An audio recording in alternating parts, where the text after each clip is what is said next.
High Level is a full CRM and marketing platform, and I've used some of the best in the SaaS industry.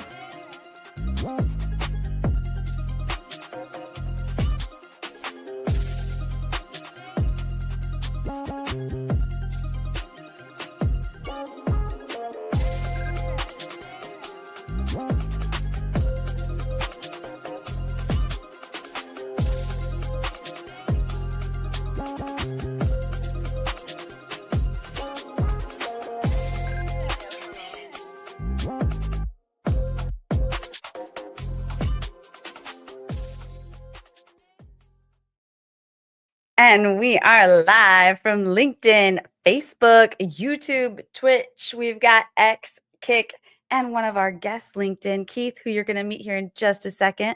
But welcome to WinsDay, Revenue Party people. We have our hot topics and our hot guests we're going to get into here in just a moment. But first, I just want to tell you a little bit about what we're streaming on right now. So we're streaming on a platform called StreamYard. If you've been here before, you've heard me talk about it before. And I highly suggest it because we're able to go live here and stream on Facebook. All the channels I just mentioned, we're simultaneously on those channels. So if you drop a comment wherever you're watching this, we've got someone here on YouTube. You say hi, I can put that on the screen and it's like, hey, we're all talking. But yeah, I love StreamYard because it allows us to be creative and go live. Then we can even repurpose our content right from here. It's got a video editing tool and everything. So if you scan this QR code, that's our affiliate link. And, you might just want to start going live and doing it yourself. Of course, if you want help, you need help finding guests, you want a fancy intro video like we just showed, you want to customize it, you really want to make it professional, then go to reveting.com. And that's what we do. We help businesses go live across channels, especially LinkedIn. And the focus is really helping B2B businesses, build their authority and get more leads through live streaming and building a content engine, because we take this and we repurpose it.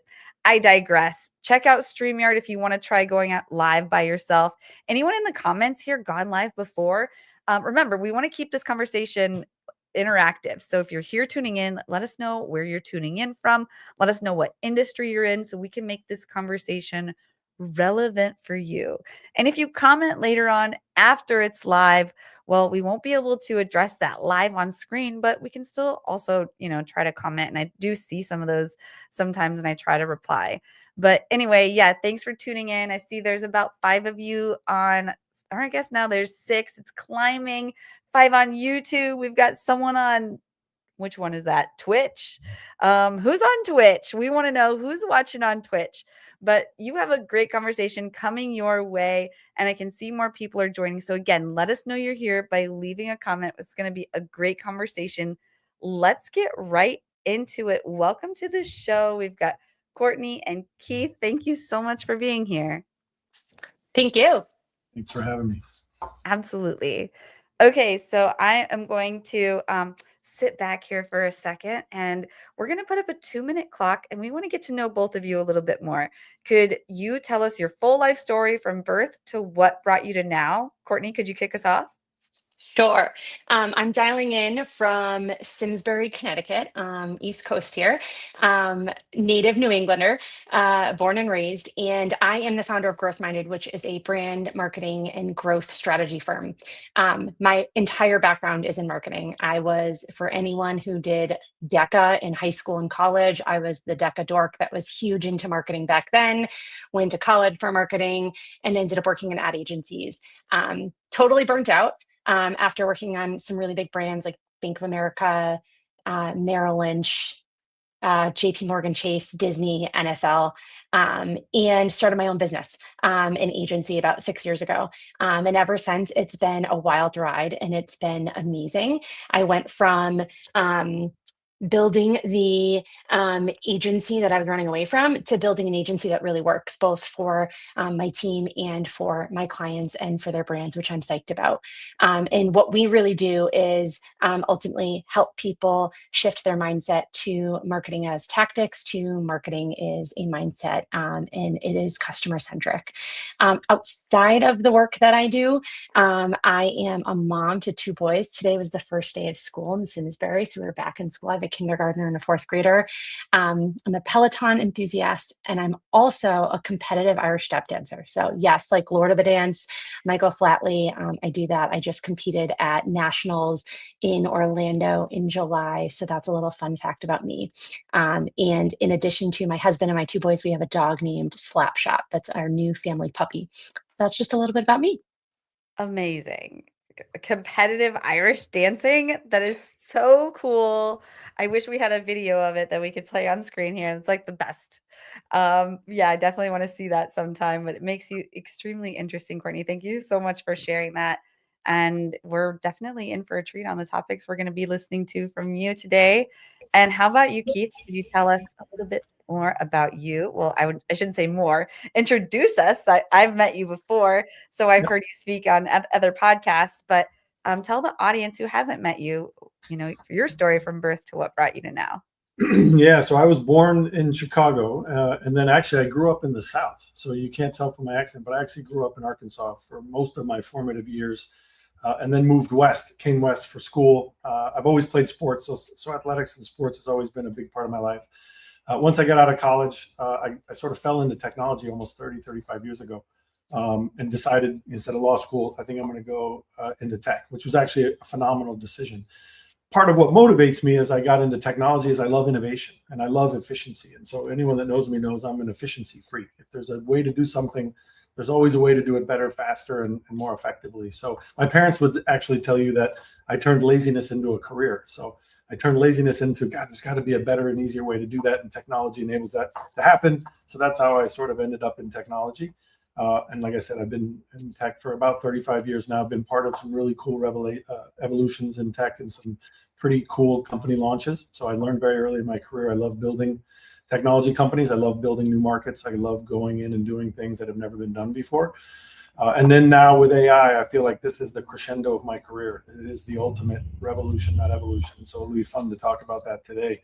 But away from work, my number one thing I love doing is spending time with my wife, in particular playing golf, trying to keep up with her on the golf course. So that's my favorite pastime. I have 4 kids that actually range from 31, 26, 19, and 3, soon to be 4.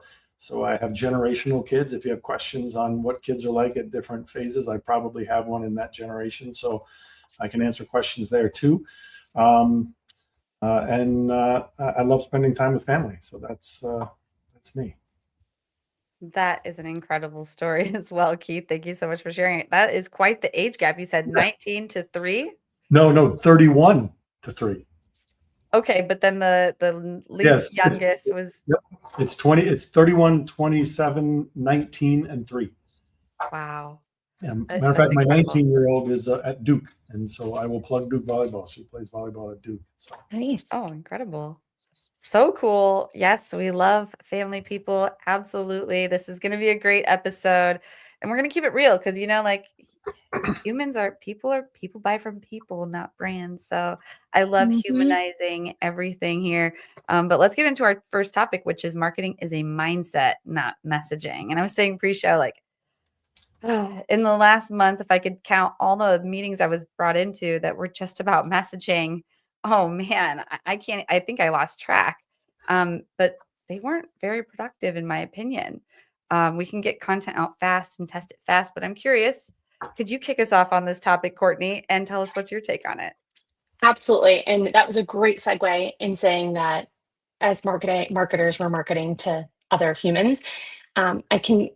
Cannot count how many times in my 20 plus year career working in agencies and running an agency that the conversation with a client has started with not so much this is the business opportunity, but more, what do we do? We have this budget. How much do we spend and where? What channels should we be on? What tactics should we use? Is this the right messaging? Can we test the messaging? And what's really interesting is I actually think very differently. And it goes back to not so much what should we do as the first question and more who are we and who are our ideal clients or customers and where are they? So oftentimes when I'm working with clients, what's made the biggest difference, both working in large agencies with national and international brands, and then working with smaller or mid-sized businesses is getting them to step away from, I need a marketing plan and I need to know how to allocate these funds, how to allocate these resources, how to build out this calendar, and how do I measure the ROI, to just starting with a really human discussion of, oh, what do you do? What service or product do you offer and what problem does it solve? Oh, who's your ideal customer or client? Okay, well, when they have that problem or that need or that desire, where are they showing up? Are they in today, which we'll talk about a lot today, are they typing it into search or directly into an AI, which if they're typing into search, it's still coming up with an AI answer for them? Are they asking friends?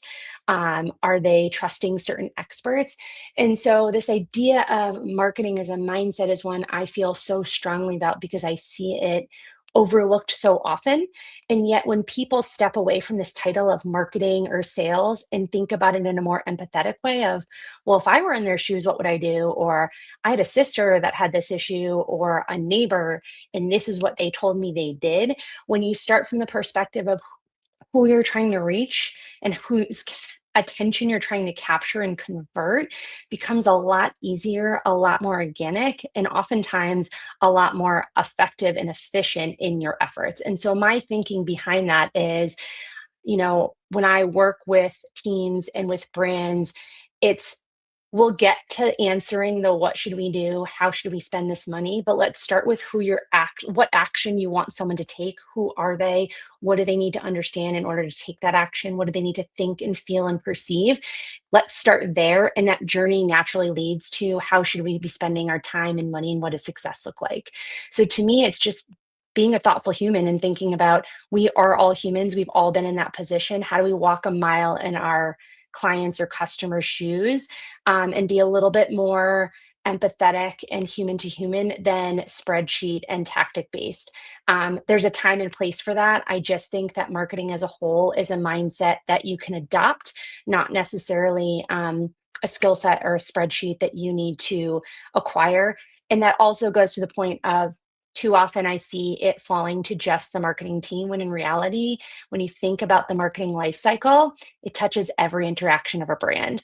And so everyone in your business needs to be a marketer.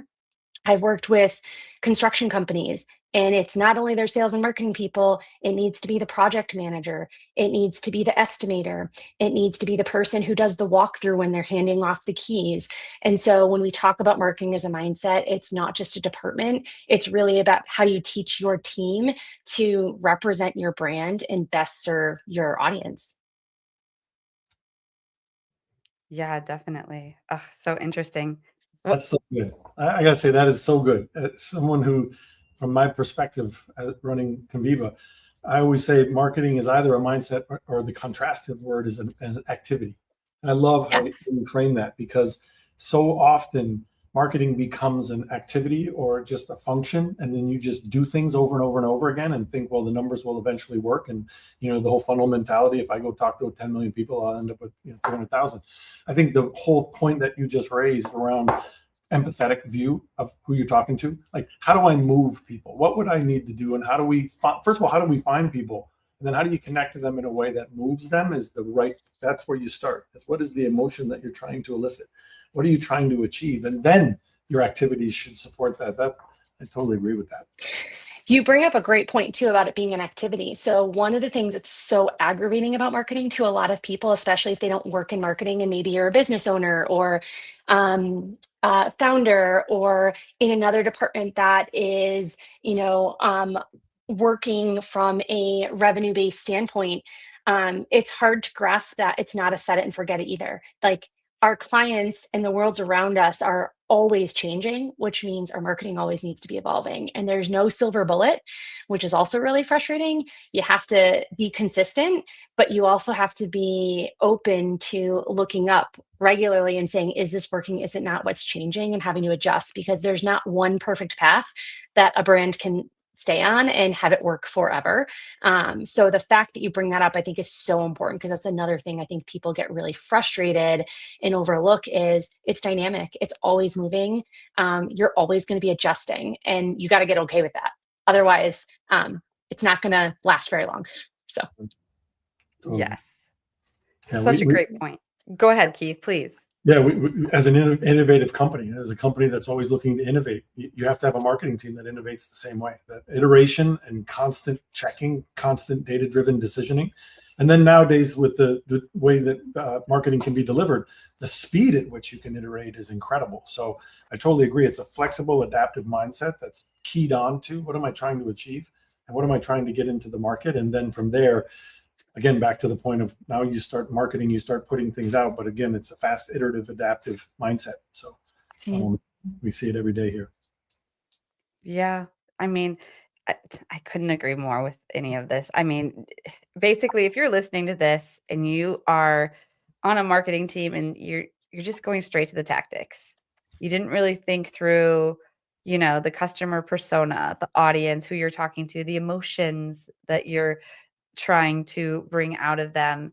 If you haven't thought through that and you're just jumping to say cold email or live streaming or whatever it is, like just take a pause, rewind, go back a second and really be a good steward of your audience. I think at the end of the day, that's the main marketing lesson that we all seem to forget. And I was a junior marketer once too, and I wanted to jump straight into the tactics myself because you're like, this digital marketing, like hack is what's really going to crack the code. Let me just really focus on this tactic, but it doesn't work. And Keith, you were right on. What ends up happening is you just start putting a bunch of garbage out there and Law of numbers. The law of numbers. Like if I do enough, something will happen.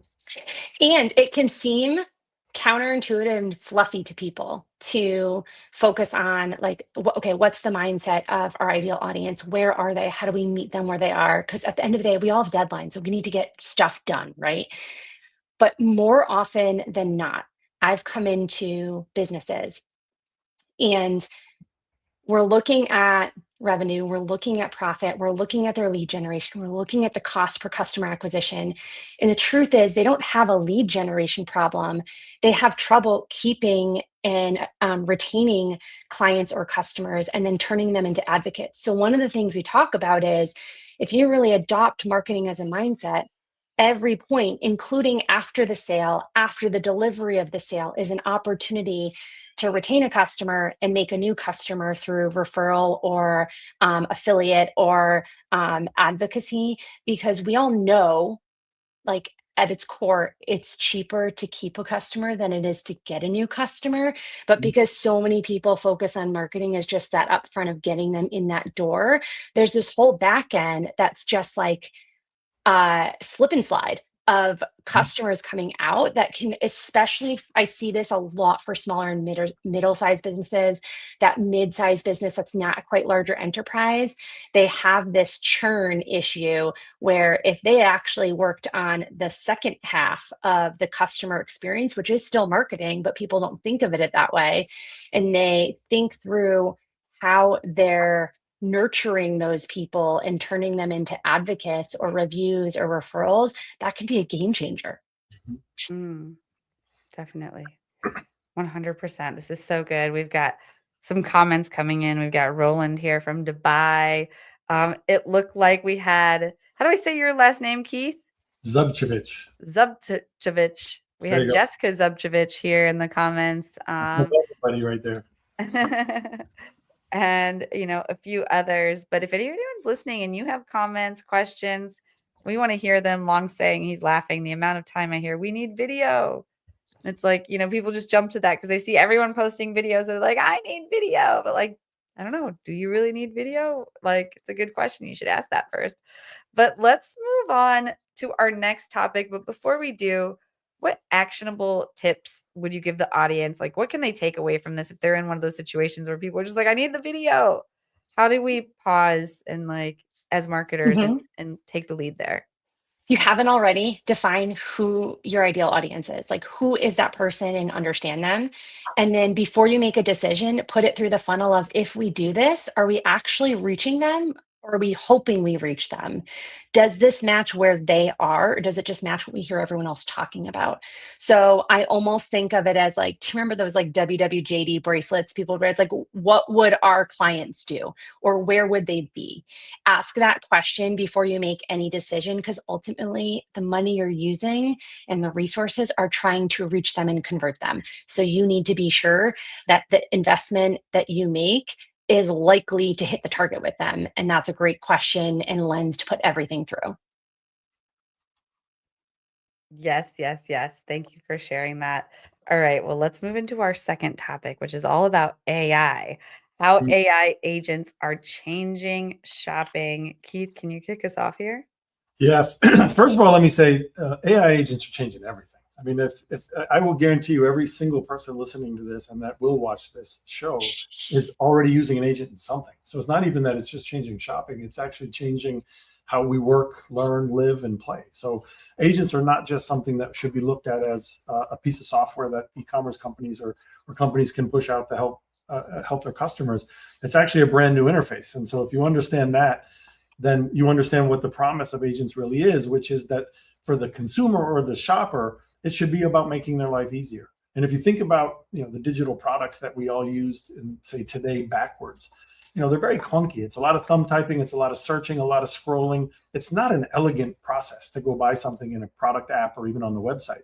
It's a lot of manual, a lot of searching, and a lot of very tactile things you have to do to be able to even get to the point of finding what you wanted and purchase it. Now you look at what agents is going to do on that.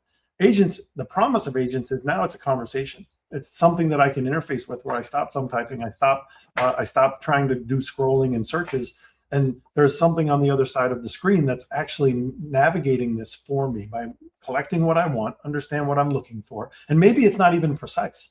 Maybe it's something that I could give it a lot of information, and then it goes and finds something for me.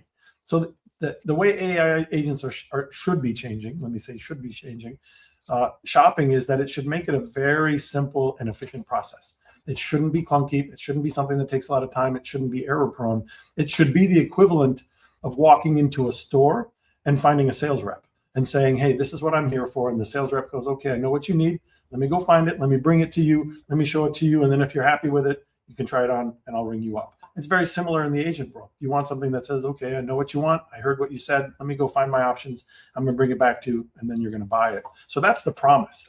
Now, the key is how it's changing shopping, and that everyone should understand this, is that there's also now personal agents coming out. So it's not just that an e-commerce brand can say, well, I'm going to put an agent out when I'm ready, and I'll wait. And when I think it's more mature, or, I feel better about being able to launch an agent, because right now there's Chat, there's Claude, there's Google, there's a ton of companies that are going to look to build personal agents that are essentially going to do the very same thing, but that will turn you from a retail company into wholesale. Why? Because they're going to own the consumer. They're going to build that conversational interface. They're going to build that very elegant, simplistic, seamless, efficient conversation in which people will enjoy buying something from it. And then you have lost customer relationship. And when you lose customer relationship, you lose all your intelligence. You lose what people were looking for. You're losing trends. You're losing buyer information. And that's why I said you immediately go from retail to wholesale, because now someone's just going to send you an order form if you've paid their fees and if they found your information correctly. You don't have any idea. You're completely out of control if you're not building an agent that tries to capture and service consumers in a very efficient way. So AI is going to fundamentally change shopping and e-commerce without a doubt, primarily, again, from the interface, but even from the structure of e-commerce on the internet. Who's the consumer going to go to and start asking those questions of, I'm looking for this product? And if you can build an agent that's efficient and it's pleasant and it's seamless, they're going to come to you and ask. And that'll be the difference between success and failure for e-commerce brands as we go into the future. Mm-hmm. What's your take on this, Courtney? Well, interesting about the personal agents being built, and it's so true. And I wish more people would wake up to this. So you mentioned something that I think is sometimes there's some resistance to the fact that things are changing and we might not want our customers to go down that road, but we are going down that road. Like I'm the first to say, like, I don't want to use AI for everything. I'm using AI for everything because it makes my life easier. And because it's just, like I don't want to, but I do because it makes my life easier. So like reality, we have to follow what our customers are doing, and they're absolutely doing that. The people that I talked to that didn't even know how to use AI months ago are now it's integrated into every aspect of their life. And so the fact that just an awareness too of it's creating both opportunity, but it's also now possibly creating a barrier where it's removing you one step further from your customer is scary and eye-opening on how do we shift around that from a brand perspective. So one question I have actually, Keith, knowing you're a subject matter expert in this particular area is, in the same way, like I work with my clients all the time on AEO and GEO. And okay, now that AI is only coming up with a list of maybe 3 to 5 options for me, and if I don't make that short list, I'm essentially being cut off because even Google search results are AI now, and most people aren't scrolling beyond that. You have to click out now on your phone in order to get to the full list results. In terms of if you have your own shopping agent, is there also ways to influence a personal agent that someone might create or leverage to best present your brand and increase the likelihood of one being discovered and then once being discovered, being bought from? I'm curious if there's any best practices there. Yeah, well, it's such a new and emerging market, and I agree with you. It's moving so fast, and that's why I always call out that businesses are waiting because they think, well, later it'll be better and I'll launch later. Right. If you're waiting, you're dead. And by the way, I mean that with everything in AI. If you're not using AI in something today, you're falling backwards. You're actually not standing still. You're going backwards because everyone is accelerating into this new future. So I think that the main thing with an agent servicing a consumer, and then your business needs to provide its information to that agent. First of all, that's risky for obvious reasons, right? You're not in control of whatever that personal agent presents to the consumer. The best you can do is make sure that your agent, and it's called A to A protocol, an agent reaches out to your agent, and that you can answer that question very efficiently and fast. Because if you think about what that personal agent is doing, it's basically scanning probably 100 different businesses. And so the first thing you need to do is you need to build an agent design that has a very fast, very efficient experience, and even in the agent-to-agent world. Because if it takes too long, or if it provides the wrong answer, you're gone. So that's the best, by the way, you can do as it comes to the personal agent. But this is where marketing becomes so important, because anyone who bet their business on Google, probably not a good business decision. You still have to go out into the consumer space and advertise your brand, whether it's television, whether it's online, whether it's LinkedIn. There's a million ways to reach consumers. That's actually going to become the most important medium to be marketing now, because anyone who thinks that, well, I'll just make sure chat has my stuff or cloud has my stuff or the Google has my stuff and it's all fair. It's not fair. Everybody knows it's not fair, and it's also can be gamed. So the first thing that businesses need to do is they need to start thinking about, how do I market on the other side of the personal agent? That's the marketing that will matter the most. And then can I build a very efficient agent-to-agent design principle so that my agent responds as fast and clear than anyone else's agent in that conversation? And I think between those things, you'll be in a good shape. But the final piece is, I think you have to build an agent that people want to come to. If you do your branding correctly and people come to you, then the second you have to build that agent experience that they go, man, that was great. And that's the one thing I think that if I were to tell anybody looking at an agent, the one variable that you should measure your effectiveness on is time returned. See, agents, not just about automation. It should be faster and better than the previous way that you were doing business. And if it's not faster and easier and more efficient, then why do it? So that's why the whole agent experience to us is that you're giving consumers time back. And if you give me the ability to buy a plane ticket, and I do that in 2 minutes, I'm buying all my plane tickets from you. Because today, it's 5 minutes on United. But man, you give me an ability to do something quick and you make it efficient and I like it, I'm always coming to you. So that's why with the agent world, it's about efficiency.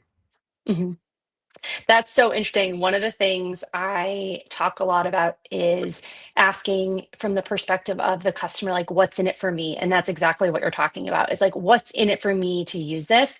And then you're bringing up a really good point that I think is also overlooked, is like, in this is true of a lot of different marketing channels and ways you might market. But I think even more so in AI is strategy married with execution is key. You can't have success without both of them working together. You can't have a really good strategy, and if execution is not up to par, then it's not going to work. And so I think that that's something that oftentimes teams overinvest in one or the other.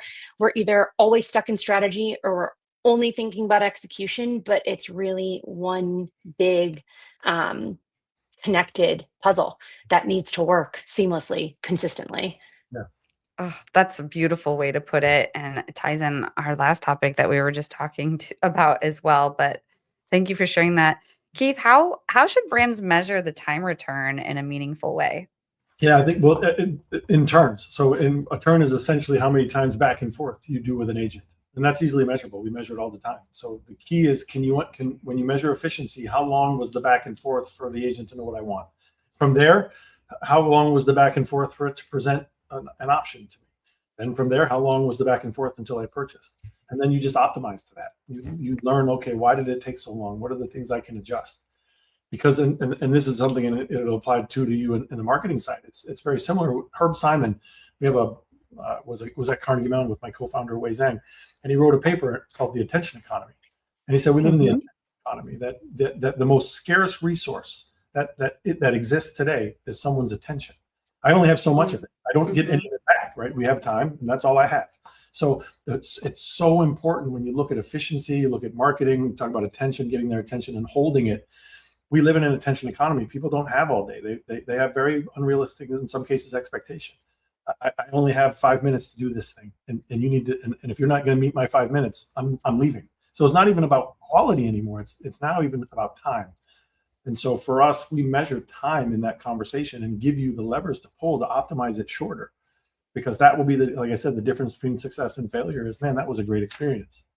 I got it done in 2 minutes. I'm definitely coming back. Or they will be spreading in social media, I spent 15 minutes with that agent and got nowhere.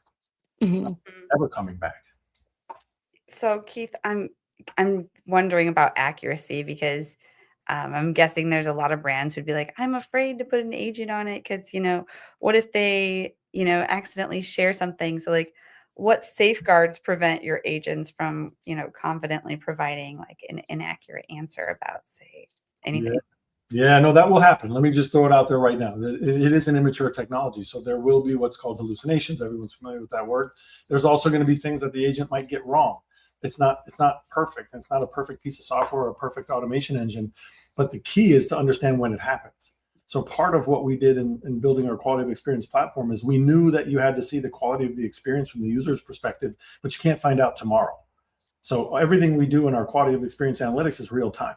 So as that conversation is happening, or as it's having conversations with, let's say, 10,000 people or 1 million people, you need to know, okay, where did that conversation go bad? And you need to know when it happened. So it will absolutely happen, and it's going to happen across your population of users. The key is, can you see it in real time and understand exactly what cohort or what piece that they got wrong? It's going to be in the form of a model call. The model got it wrong. It could be in the tool calls. Maybe it called the wrong tool. It called the wrong sequence. I wanted to go to Chicago and it already gave me a price. I didn't ask for price. I needed the city first. So there's going to be a sequence of things that the agent has to get right. But the only way to see that is that you can see the experience in real time and see, okay, something just went wrong. Let me find out what happened. And then you go in and fix it. And that's what happens is, no matter when you launch an agent, you're going to be optimizing it forever. It's like you just said with marketing strategies. It's not a set in stone decision. It's going to be something that you have to iterate on constantly. And you're going to be constantly prompting it. And by the way, optimizing it, because an experience today changes over time. Because once if I did it in 4 minutes, man, that's the best ever. But as soon as I experience it in 3 minutes, that's my new standard. And I'll give you an example of where human nature, that's very real. SD versus HD television. We're dating ourselves, but we know that we used to watch SD TV, and it was the biggest thing ever. And then we saw HD, and then you go back to SD, and you're like, my TV's broken. It's not broken. You just saw better. So that's the same thing with consumer expectations. They never stop. Nobody's ever like, that's good enough, I'm good. No, if it can be better and faster, I want the better and faster. And that's why everything has to be real time and iterative, because nothing ever stops. Nothing ever sits. Most importantly, consumer experience expectations never stop. They're always looking for better.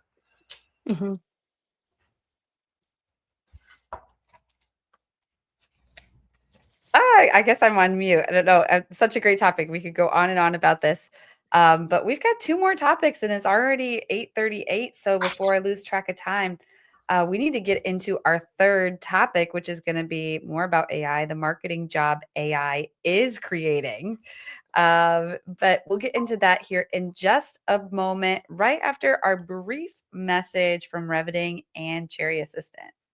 At Reveting, we help B2B founders, executives, brands turn their live streaming into a real revenue channel. One live stream turns into a podcast, it turns into a social clip, it turns into email content like a newsletter, and actual sales conversations. You get to have a lot of conversations with people when you have a podcast or a live stream like this. And if you want to be known, trusted, and remembered in your industry, without being online 24/7, worrying about your posting, this is what we do. Just head on over to reveting.com and let's build your show. I want to give a quick testimonial for the Reveting team. I was really nervous about doing lives. They very much have helped me increase my reach and online presence. So thank you, Reveting. I love what you and the team do. I've been picking up 50 followers a day just because that content is resonating so well. It's working across a lot of different channels for me. One of the problems that we struggle with is getting our brand out there. Her team have been able to do for us is the idea of going live on LinkedIn and using that platform to its fullest extent through the way they're able to take the live event and break it down into bite-sized posts, video clips, as well as the content within the posts themselves.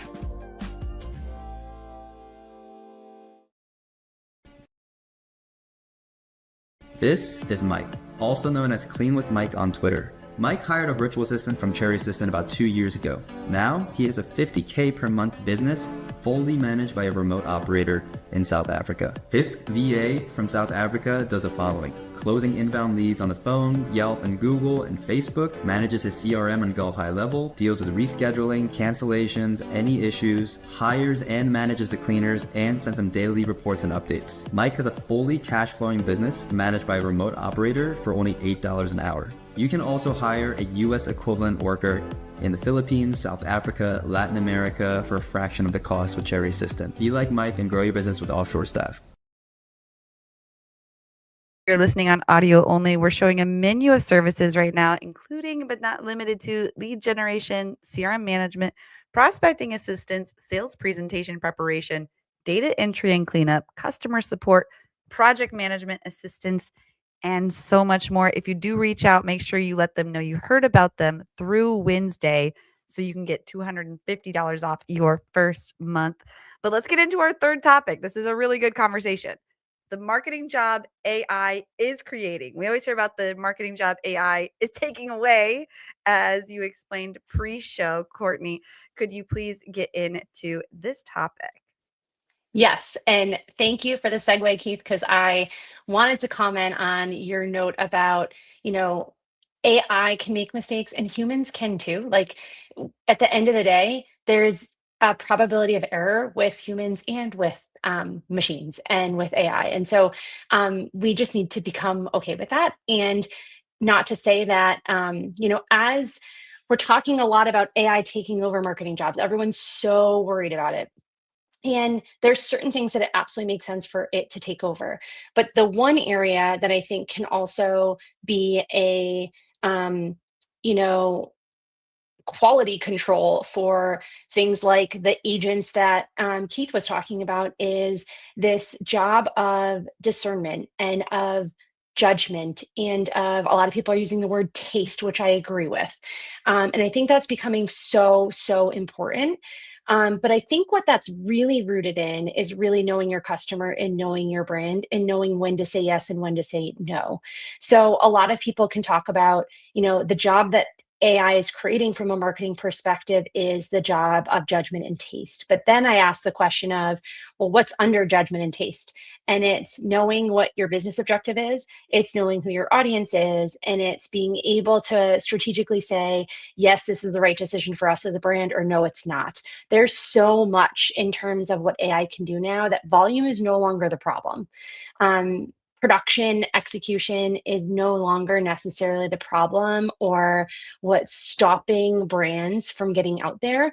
I think the bigger need is going to be understanding, should we do it or should we not? So who is that team or that person, that role that has a good enough grasp on the vision for the business, the understanding of the competitive landscape, the understanding of the customer to say, first and foremost, we can do this. AI can make it cheap and easy and effective, but should we do it? And then if we do it, is this right for our brand?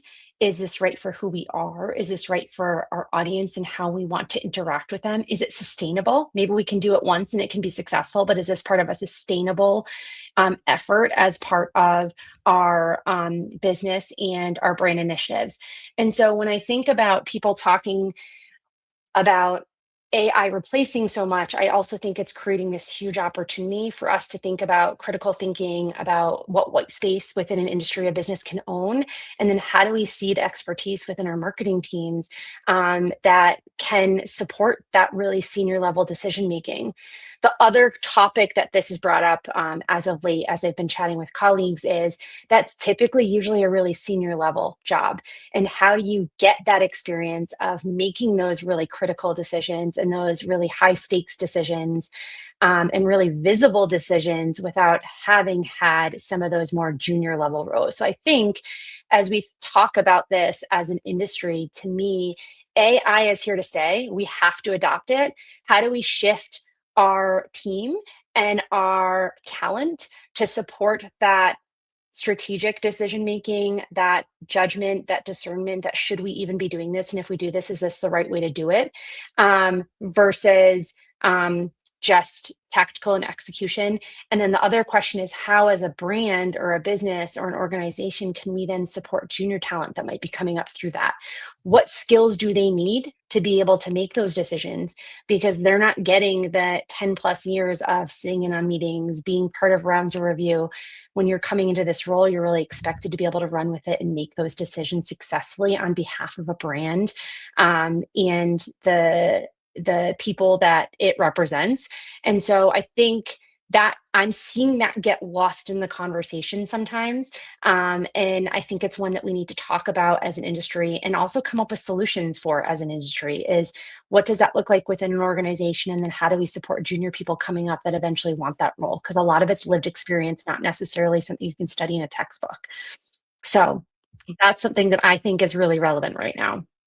Oh my gosh. In the end there, you jumped right to like what my questions were on that, which was like, about how do we train for this new role that's all just centered on judgment and discernment.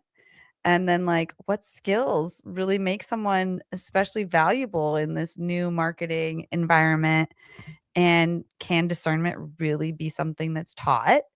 Or, would it be better to teach AI skills to more senior people? Or does it like primarily just come from experience of doing it in general? Like so many questions here. Like how can companies even evaluate someone's like judgment to like really even choose them anyway? It's just such an interesting role. What's your take on all of this, Courtney? So I think back to when I went to college, which was 20 plus years ago. And my focus was marketing, and I have my MBA in marketing. And I'm thinking, if they tried to teach me what they taught me back then, now it would be totally irrelevant. And so I think one is remembering that at the end of the day, a business or even a nonprofit, it solves a problem for someone. It's serving someone. So this goes back to the beginning of our conversation earlier tonight, which like the judgment and discernment needs to be rooted in who's seeing this and who do we represent and how are we different. So really understanding that, I think, is core. So yes, that can be taught to some extent, but I think that needs to be a foundation of we keep bringing it back to this sounds really good. I've even had it a few times where, I'll work with AI and I'm like, that sounds great. And then I step away and I come back to it the next day and I'm like, holy crap, this drifted so far from what I wanted and what our audience is. It sounded good at the time. I think that it can be taught and I think it can be learned. I don't think it can be done through textbooks and tasks. I think it needs to be done in a really human way. I think it can be done through testing, through measuring of campaigns. I think it can be done through, more within an organization. Each organization structure is very different. So I don't want to necessarily, I was going to say something about structure, but that doesn't necessarily apply to all of them. I do think it goes back to, it's not so much this is your job, it's that this is our shared responsibility as a business. This is the problem we're solving. These are the people that we apply to, and these are the fly or do not fly zones. Does this meet that criteria? I think that's the first step to teaching junior people how to kind of gain their wings in, does this work or not? I'm actually thinking about, this isn't necessarily AI relevant, but Keith, you mentioned you're an avid golfer. My husband and I like to golf. We were chatting earlier today about the scandal that has come out amongst right? And one of the questions we had was, how did that pass through? And my husband was like, well, for anyone who's listening this later on, it's the Good Golf and the Callaway. And I was like, that had to go through 2 brand teams or leadership. And he was shocked by that. And I think one of the lessons would be, sometimes we talk about who we are from a color, from a typography, from a logo perspective. Every big brand has brand guidelines and brand standards around their logo. Do we have standards around how we talk, about how we make people feel, about what values we have, and when we are able to be lax on those values or ones that we absolutely never override? I think some of those really human discussions for brands are more important than ever. And I think that's another way for marketing and brand teams to integrate that across the organization, is we have to start coming up with more guardrails that protect all of us, because it's not any one individual's responsibility. It's a role that our team needs to take on, including junior members, and we need to train them and take them under our wing in doing that. But in order to do that, we have to have some uncomfortable conversations that may be difficult to land on, but that at the end of the day, protect the brand and protect the equity that you're building. Yeah, it's actually, when this is a very interesting topic, and you actually raised something that I thought very interesting, because when everyone says, well, AI is replacing jobs, I always say it's not replacing jobs, it's changing job ratios. Meaning there's still that job there. It's just I don't need as many people to do it, because you're able to create super team members now, because AI enables me to learn more things and do more things.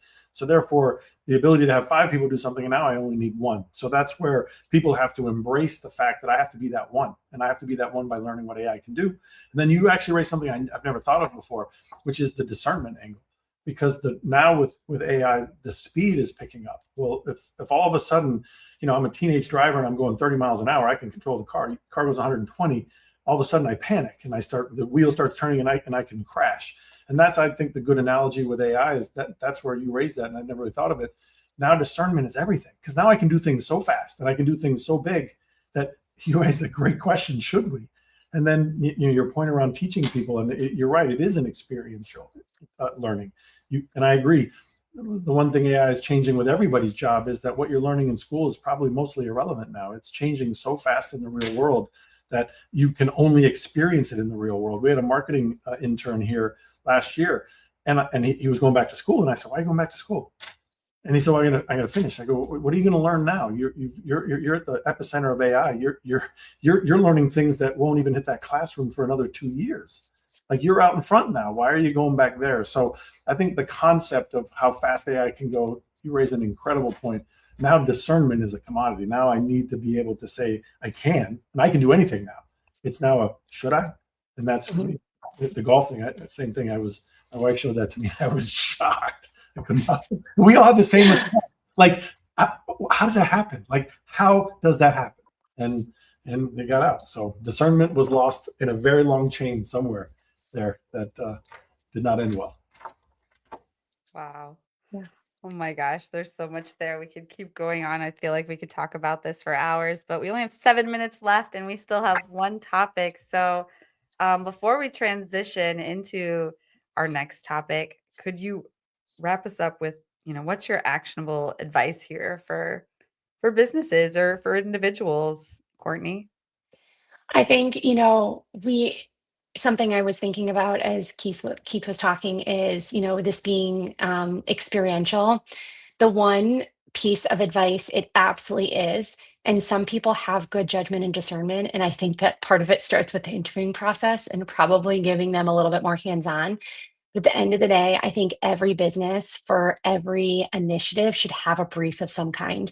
And I say that because what I see being a big issue too is even people with the greatest judgment and discernment, AI drift is a real thing. I experience it. And if I don't keep coming back to what's the purpose again? Why are we doing this again? Who are we talking to again? What matters to them again? Because this copy sounds really good, but I'm realizing it doesn't actually matter to them if I read the brief again. I think having that brief and getting really clear on who you're talking to and what success looks like up front will give you guardrails if you have the senior people or not, to make better and smarter and more sustainable decisions as a brand. So good. Thank you for sharing. All right, Keith. So, our last topic, sales and marketing must embrace AI. And they really must. And I hear so many people being like, I hate AI. They hate the AI slop, I think. But talk to us. What's your take here? First of all, and I will say this on every topic, everybody should embrace AI. There shouldn't be a single role that's not embracing AI. But more importantly, with sales and marketing, and I'll give the biggest thing that I think sales and marketing should embrace about it. It enables personalization at a level that you've never been able to do before. So there's, of course, the productivity angle of AI that everybody's using today. It does my emails, it checks my calendar, it gives me a to-do list every day. I can punt things into the agent and it gives me back what I asked for. I think all of those things are good. And again, there are productivity gains everybody gets. But I think from a sales and marketing perspective here, we are now building per customer videos. We're building per customer sales decks. We're building per customer prototypes and demos. So the ability to personalize to a customer in the way that, and Courtney said it, the way that they would want to receive it. What matters to them? What matters to their business? What can you read about them that they're struggling with as a business? And if you can tailor a presentation to where it's not general sales speak, where I feel like I'm being pitched, and you're just giving me a big company vision and all this technology that you're building, but your whole entire presentation, your entire messaging layer was actually directed right at the thing I just met with my CEO about, or it's right at the things that my bonus I'm being KPI'd on. So if you can do that and you can put it in terms that actually land with me and that will change me and my job, you have a much higher chance for success versus the generic, hey, here's what I do and here's why it should matter to you. The ability to have AI personalized all the way to a customer and even a user, and do that at scale. And you can do that with every sales call. You could do that with every campaign. You could do that with every outbound message. Is a very powerful technique. And again, it comes back to the attention economy. I know I get flooded with inbound sales calls. And I can't tell you how many I just delete. But every once in a while, there will be something that somebody writes in an email or a LinkedIn message to me that I'm like, wow, okay, you put time into that. Like, that resonated with me. It wasn't just that it resonated as that's interesting. It resonated that you found something that that I'm trying to solve for, that's something I'm dealing with. And it will have a much higher rate of success. So the number one reason why sales and marketing should embrace AI is personalization. Personalization of all of your outbound and all of your sales and marketing campaigns and communications.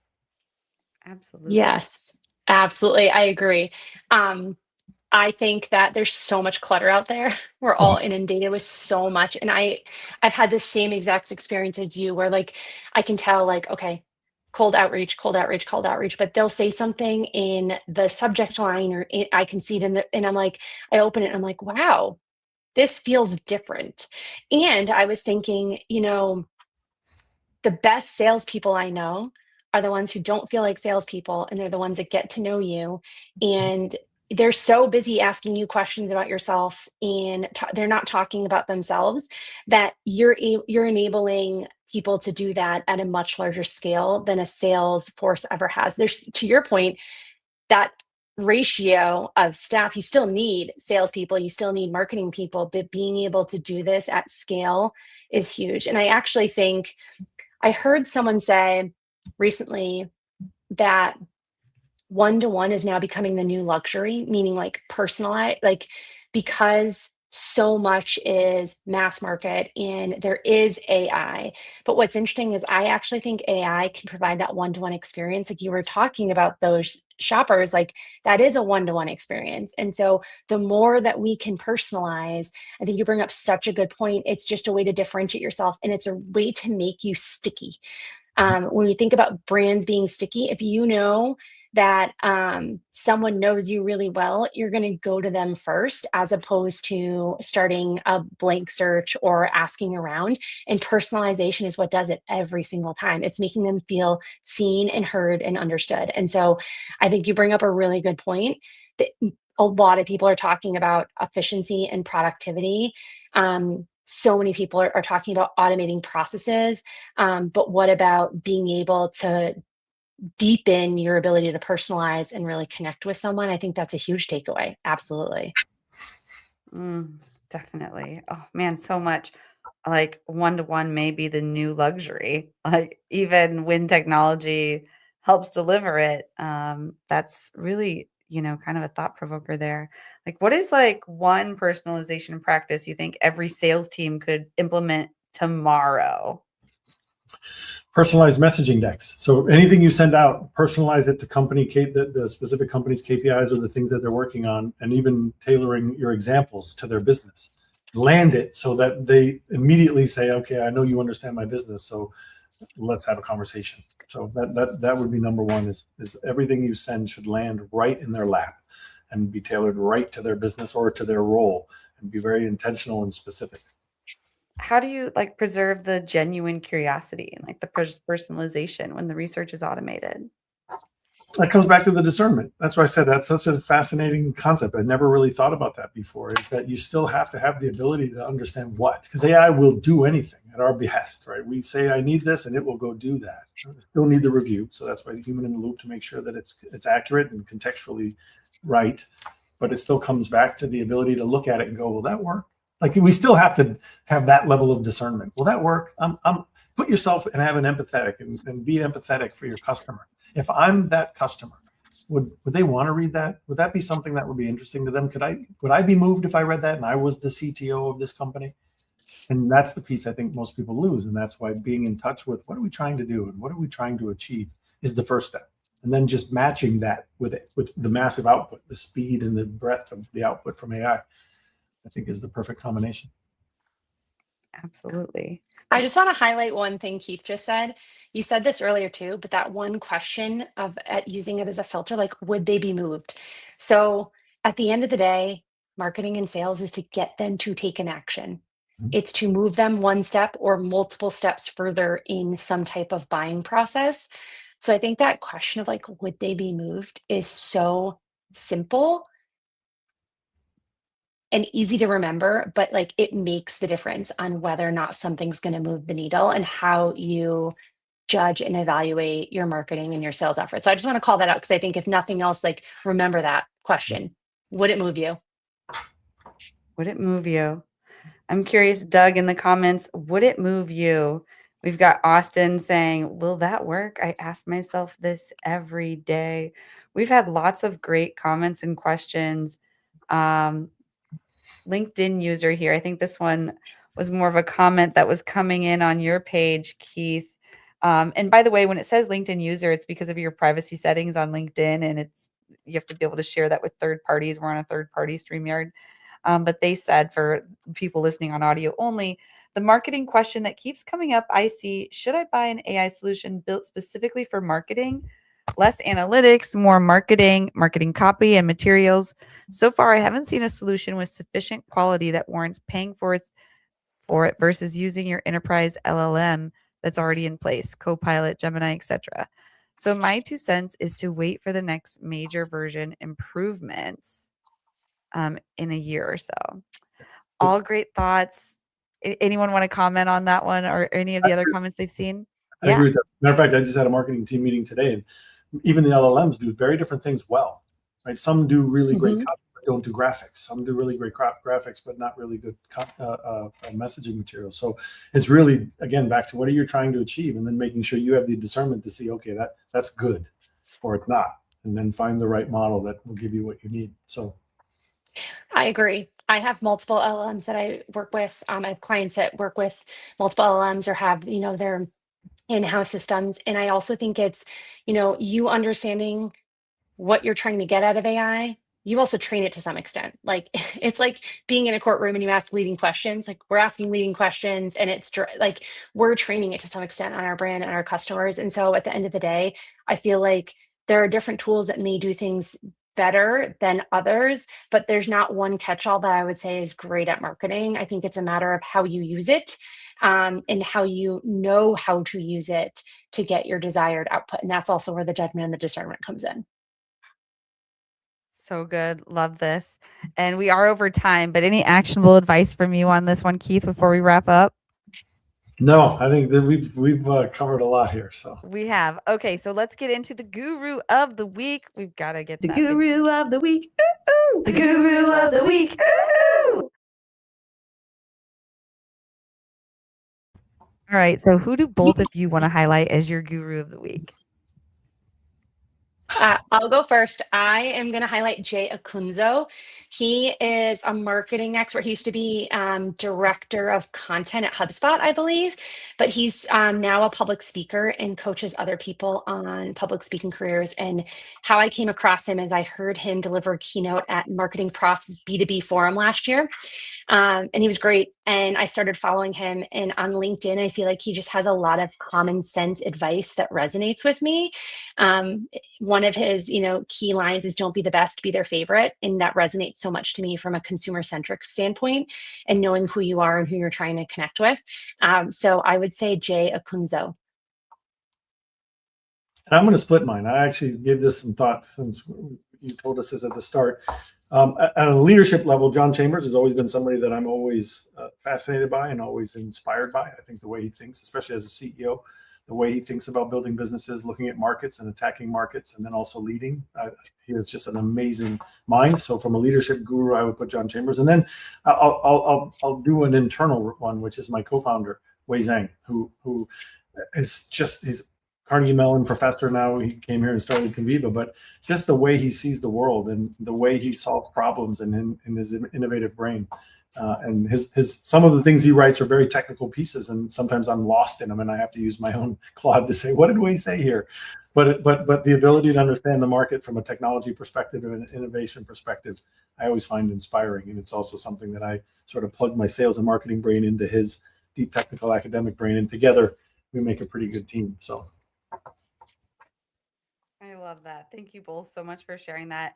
And real quick before we wrap up, if you could just tell the audience a little bit more about you, who it is you serve, how you serve them, and if they could be served by you, how do they reach you? Courtney? So I am the founder of GrowthMinded.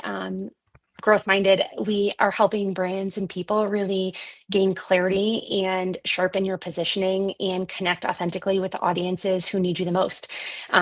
Ultimately, everything we do through research and insights, brand positioning, and brand strategy and marketing strategy is really to help you achieve better results in your marketing and growth strategy, but with less effort and less resources. So if anyone's interested in getting the strategic clarity and that competitive advantage to really connect and convert your ideal customers and stop guessing, stop wasting resources, and start connecting and keeping those customers, feel free to reach out. You can find me at growthmindedstrategy.com.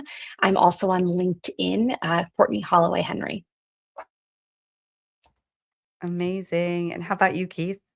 So we're a quality of service, a quality of experience company. So two things if we serve is if you're launching a video services business, a streaming video business, where we would love to work with you. We've launched, like I said at the start, 12 of the 15 largest streaming apps in the world today and still run their quality of experience. But now our next buyer and the people that we really want to reach out to are anyone who's launching an agent.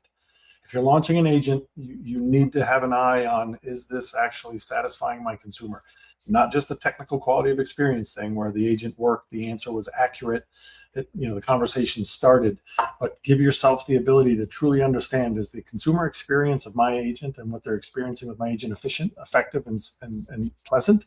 And if it's not, they will not come back. So that's why we say it's a strategic agentic piece that you have to solve for and you have to see as you launch the agent into the wild, because that will be the new way that either users or consumers are engaging with your business.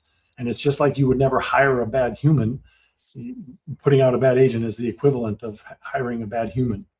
Conversation can go bad. It can lead in bad ways, or it could be extremely annoying or inefficient. So we're looking for those people, anyone launching an agent. Good stuff. Well, thank you both so much for staying on 8 minutes late with us. And thank you everyone in the audience for being here. This has been another really great episode. If you didn't catch the full thing, it will be on podcast, all the major platforms, plus all the other episodes we've done up until now. But everyone, I hope we see you next week. Keith and Courtney will see you backstage. Everyone else, have a great week.